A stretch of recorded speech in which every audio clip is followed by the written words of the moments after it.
আজকে আমি কচুরলতি দিয়ে চিংড়ি মাছ রান্না করার জন্য নিয়েছি পেঁয়াজ কুচি, থেতলে করা রসুন, টমেটো কুচি, 4টা কাঁচামরিচ ফালি করা, নিয়েছি টক দই। যাতে গলাটা না চুলকায় অবশ্যই আপনারা অন্য টক ব্যবহার করতে পারেন, লেবু অথবা তেঁতুল। চলে যাচ্ছে রান্নার প্রসেসিংয়ে। এখানে আমি তেল গরম করতে দিয়েছি। এখন দিয়ে দেব পেঁয়াজ কুচি,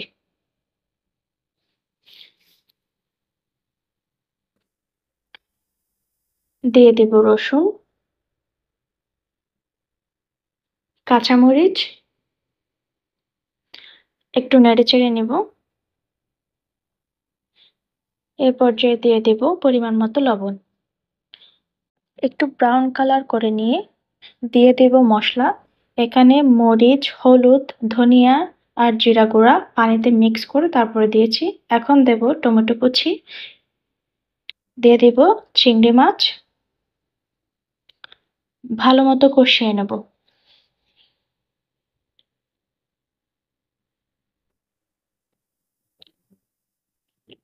কষানো হয়ে এলে এখন দিয়ে দেব কচুরলতি,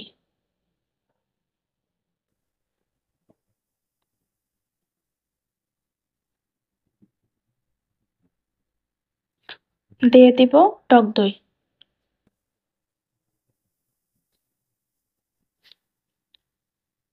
ভালো মতো মিশিয়ে নিব।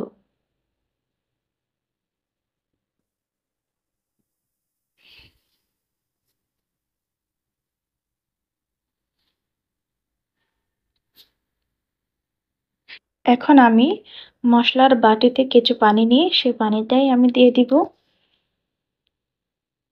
আর কোনো পানি দেব না, ঢাকনা দিয়ে সিদ্ধ হতে দিব। এই পর্যায়ে একটু নেড়েচেড়ে দিচ্ছি। এখন প্রায় সিদ্ধ হয়ে আসছে, রান্নাটাও কমপ্লিট। এখন প্লেটে সার্ভ করে নিব।